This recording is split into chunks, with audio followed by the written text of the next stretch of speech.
Welcome to the CSBP Fertilisers Grow Better podcast, sharing knowledge with growers on leading crop nutrition, sustainable agriculture and other issues impacting the agricultural industry. G'day everyone, welcome to another episode of the CSBP Grow Better podcast. My name's Grey Johnston and I'm delighted to be joined today by Dr. Nathan Craig, Executive Officer at the West Midlands Group. G'day Nathan. G'day, great. How you going? Very well, thank you. Thank you so much for joining us. Yeah, cool. Now, as is our custom on the show, we love to get our guests to introduce themselves and let our listenership know all about themselves and their background. So please, take it away, Nathan. Yeah, so I've been in this role as the Executive Officer for the last 6 years. I've kind of fell into the role through one way or another, but my role really is to lead the organisation and provide that direction. It's my job to take the strategy that the board have kind of laid out and actually bring it to life. So that's what gets me going, really. And what about before that? What about before the preceding 6 years? Where did life take you? Yeah, so I've had a few iterations, and I've always joked that I'm in exile in WA. So originally from West Wimmera region in Victoria, and grew up on a family farm. Went away and done a degree in agriculture and went home and managed the family farm for 7 years. And that was a mixed sheep cropping operation. But that was through the 2000s, and that was part of the millennium drought, which was pretty bad in Victoria. We had to make the decision that we'd better move on to greener pastures. So after I finished farming, I had a contract seeding business and loved sowing crops and had a disc seeder. And the choice was either I'd sell everything up and come over here and do a PhD, or I'd take the machinery and go up north and go to New South Wales, Queensland contracting. But disc seeders and clay aren't the best mix. So I thought, well, I'll come over here to the sand and do a PhD over here.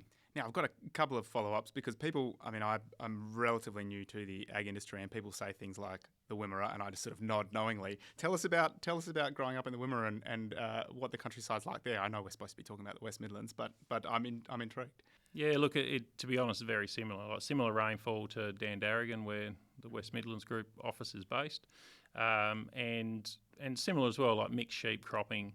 In the past it was probably too wet to crop. But now, a lot of cropping happening. And when I was farming, during that period, we went from 90% sheep to 70% crop in 7 years because of just adapting to the dry spell. So that does sound like a familiar story that many of our WA kind of based listeners would be familiar with. Yep. Yeah, and definitely out of that, I'm not afraid of change and tend to challenge the status quo a bit too much. So always up for a challenge, and that's kind of what keeps me excited too. So.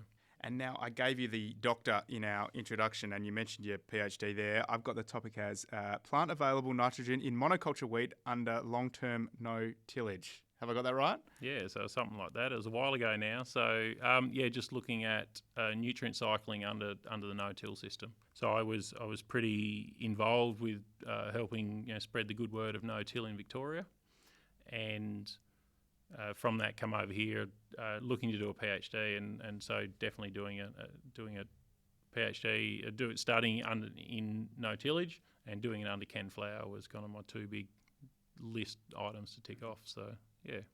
So that's a lovely background on yourself. Tell us a little bit more about West Midlands Group and what's happening there.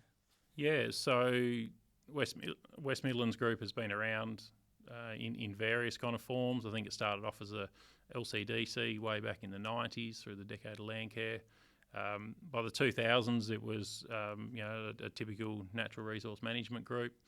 But I think the big change came in 2009, where the group changed from being NRM focused to being more of a grower group and being more focused on production and productivity. So, and the big change there was recognising that soil water repellents in the region was just got to the point where it was just too much, and then kind of farmers all got up in arms about that had to be changed, and then that was one of the catalysts. There was a few around the state, but one of the big catalysts to start what was kind of 6 or 8 or 10 years worth of work on soil amelioration.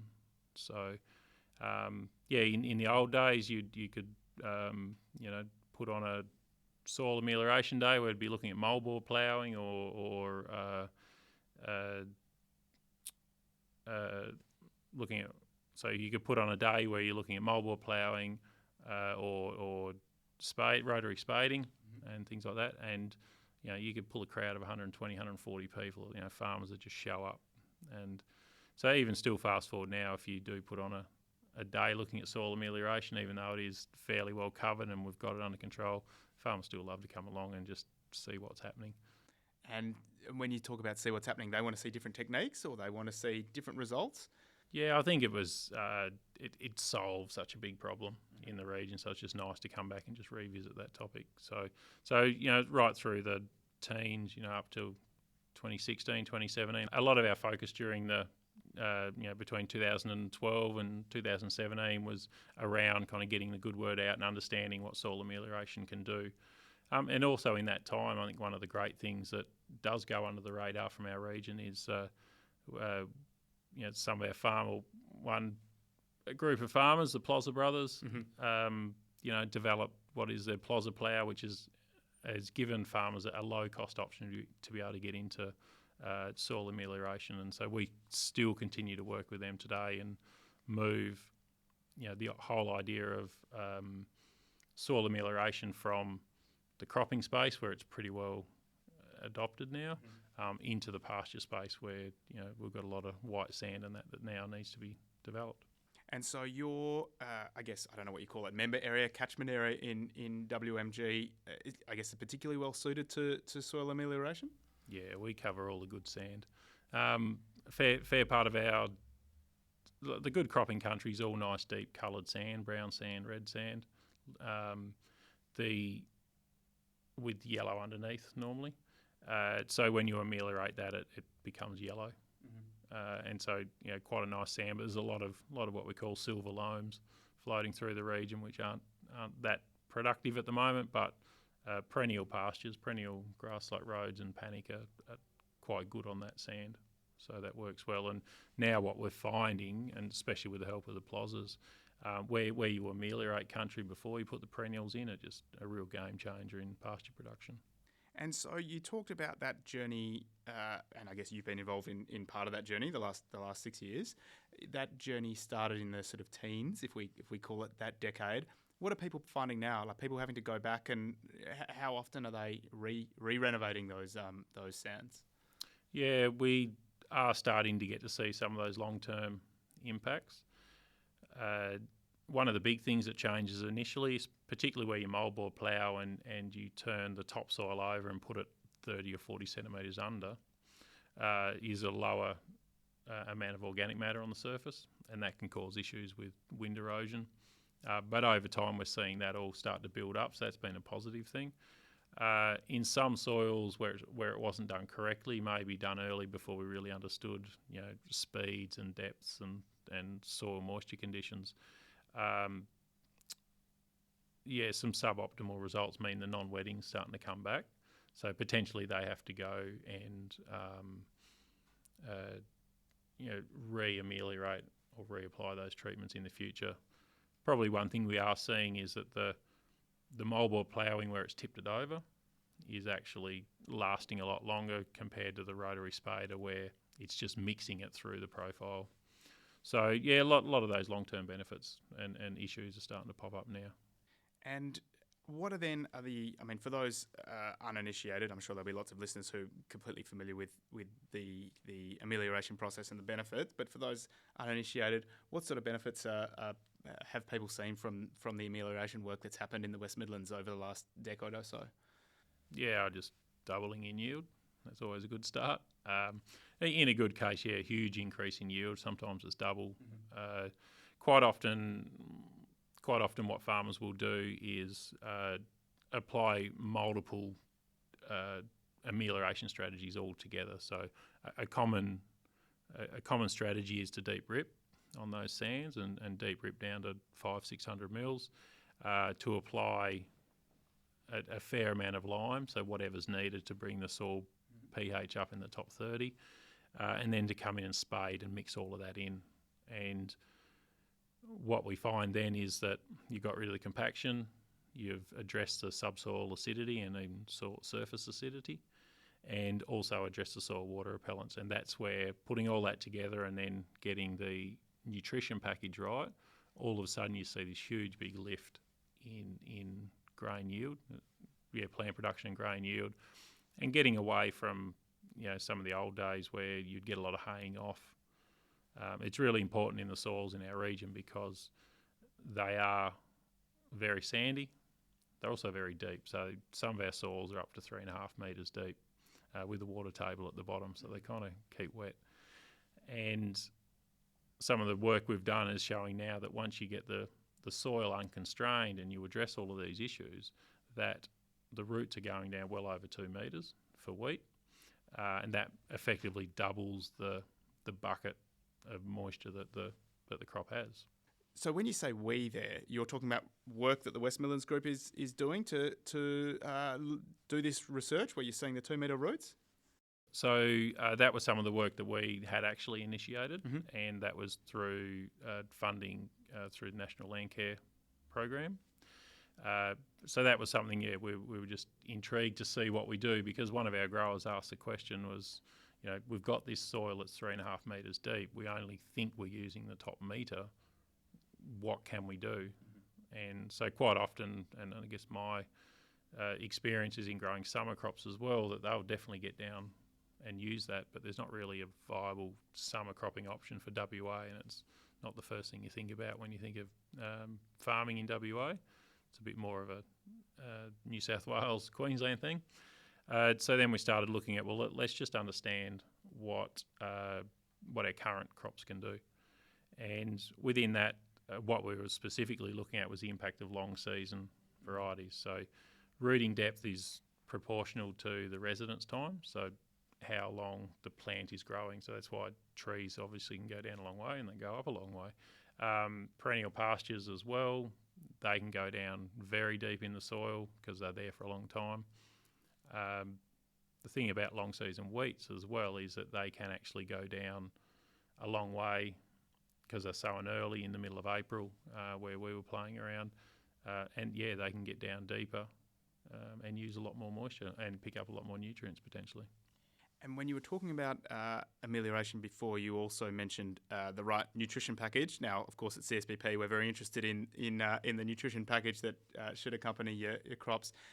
I assume that high yield potential on an ameliorated soil in general means that nutrition package has to be bigger? Yep. Yeah, and that's the right answer.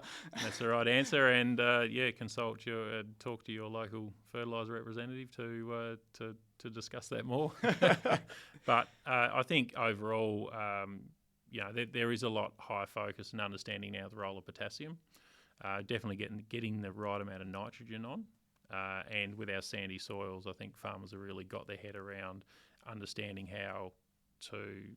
When to apply and keep the nutrients there, which in the last couple of years with high rainfall, high leaching potential years has been really difficult.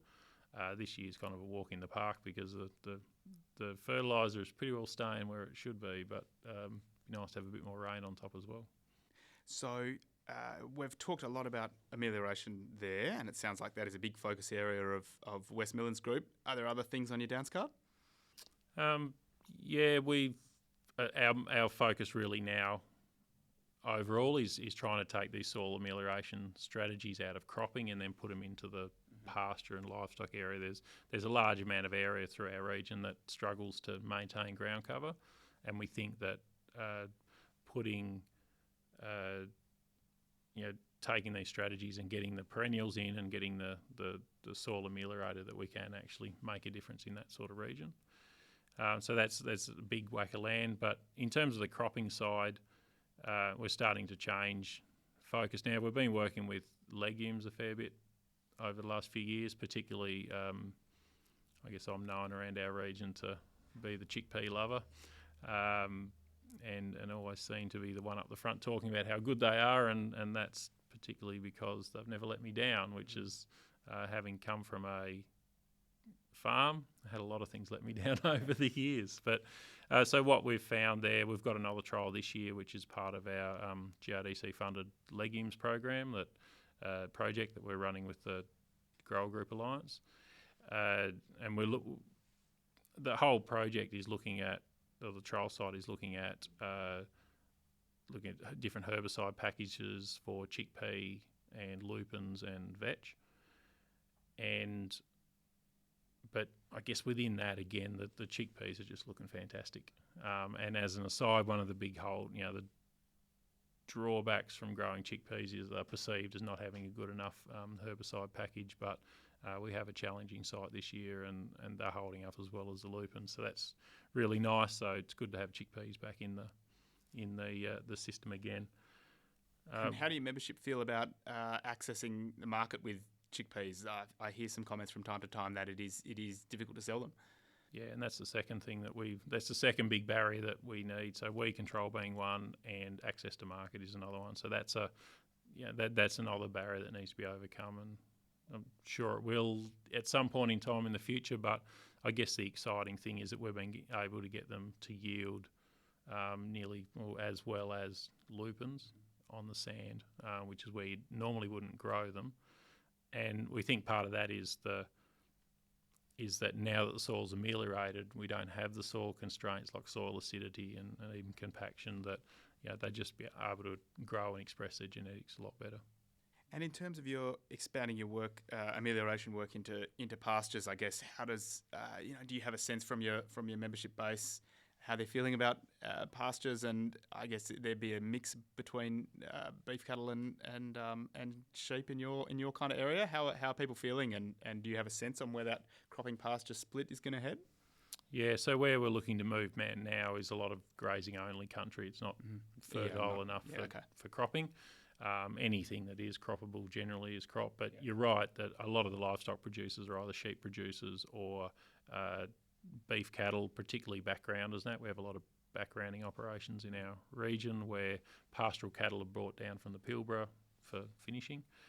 So we're really starting to, I guess, work with them to understand the benefits. It's not something they're used to. A lot of those stations a lot of the properties are owned by people that have come off stations, and so they're not used to that more intensive management style. But bit by bit, we're starting to kind of work on that, and as they see the benefits, it works pretty well. So, you mentioned before nitrogen decisions were easy this year. I guess referring to perhaps it's been somewhat of a drier year than in previous. How are you seeing things when you're out and about around the place at the moment? Yeah, I think the best way to think of the area we cover is it's kind of the area from Gingin up to Eneabba and west of the Midlands Highway, so west of Moora. But in a more practical sense, it's the first half of the drive from Perth to Geraldton. So in the northeast, you're really starting to dry off and get to the point where I think, talking to a farmer the other day, that crops are being sprayed out and fallowed now because they're not going to come to anything. But then down in the southwest corner where it's the highest rainfall area, things are still looking pretty good down there. So and there'll be a gradient right through. So yeah. And I guess this time of year keeps you busy with field days and field walks and all that kind of fun stuff in the industry? Yeah, they're definitely, there's always something to do. And so we have 2 events coming up in the next few weeks. So the 16th of September is actually our student crop walk, where we invite university students out to actually see and touch and feel what it's like to be out in the country and look at some trials and learn a bit about what we're doing. But also it's something that was driven by our project officers, because they were studying, doing their degree, and they never knew what was out there. And then they got out to Grower Group land and they're like, oh, this is awesome. Why didn't people tell us about it? And so they're really going out on the front foot and do a lot of other talks at the universities and things like that as well. But it's really, rather than being, some old grey-haired people saying, this is what I done in my day, is actually they get up the front and they say, look, we don't have the answers, but I was in your shoes this time last year and this is what I found. And, think about doing this, and so that goes down really well. So that's the next event we're really keen on, and then straight after that, the following Tuesday on the 19th of September is our Springfield Day at our Springfield Day site. And any particular trials people should be excited to see at that event? Those legumes will be there. So being herbicide packages, we've got the different packages across each of the crops. So either lupins, chickpea and vetch have slightly different herbicide packages, but we put those treatments over all of the crops. So it's good to see some of the crops are dead. That should be good to have a bit of a look and a play at. One of the big things, we've got the NVTs there as we normally do. Another pastures trial where we're looking how we can use vetch a bit better in the system. But the big draw card for the day will be soil pit. So we'll have, again, a range of soil scientists and researchers in there to really just dig down and do a full inventory now of what our soil looks like and start to discuss what the future holds, what the next challenges are. And at CSBP, we love trials and research, and we love working with grower groups, and we're celebrating our centenary of trials and research this year. You keep in touch with other people's trial work around the place? Yeah, so we normally try and link in with the other trials that are about, and we have a co-located trial this year with Ethan Sir in our local area, and again looking at nutrition on the perennial pastures. So really good to be able to work closely on that and provide something that has benefit for all of us. You've also got some work underway in the realm of soil testing. Can you fill us in a bit more about what that involves? Yeah, so we have a couple of projects at the moment. One GRDC funded project looking at helping farmers develop potassium budgets for the region, and that come out of the grower network forums. That while farmers know potassium is important, they're just not quite sure how to put it together and to understand if they're actually on the money or not. So we've just been out doing kind of comprehensive testing of plants and soil and putting together a bit of a nutrient budget, which might be a fool's errand because I did do some nutrient balances in my PhD, and that was not the funnest bit, but let's hope potassium's easier to work with than nitrogen. And one of the other exciting projects that we are working with is called our Evolve Soil Testing Project, and that's where we're encouraging farmers to think about, okay, here's where you are now with your soil testing, and rather than getting you to go and do to take on the whole package and to be testing very intensively, it's just to get them to take the next step. So some of our farmers a couple of farmers have never really taken a soil test. So we just got them in and to do some soil tests there, some basic 0 to 10s. Where people have been doing 0 to 10s, we're getting them to go to depth now, and so if they've been going to go down to 30 centimetres, or if they go to 30 centimetres, go down to a metre. So work on that, and then some other ones have wanted to take a big jump and test for soil biology, and other ones want to test for soil carbon, things like that. So everyone's really getting excited because they're just moving along one step, and now the farmers are looking to see, what's the other blokes doing? What have they found?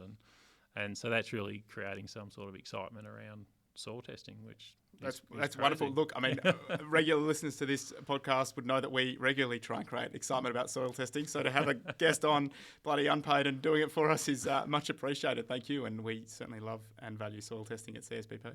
Yeah. Look, been a wonderful discussion, and really great to hear about all the things happening in the West Midlands, and in particular at the West Midlands Group. So thank you, Nathan. Yeah, thank you. And thank you all out there in podcast world for joining us on another episode of the CSBP Grow Better podcast. Remember to jump on all your favourite social platforms at CSBP Fertilisers to keep in touch with what we're up to, and subscribe, rate and review the show. Until next time, I've been Grey Johnston. Thank you, Nathan. Thank you. See you, everyone. Bye-bye.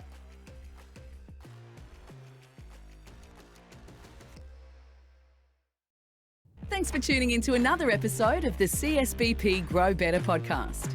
For more information about CSBP, please visit csbp-fertilisers.com.au or connect with us on social media at CSBP Fertilisers on Facebook, Twitter, Instagram and LinkedIn.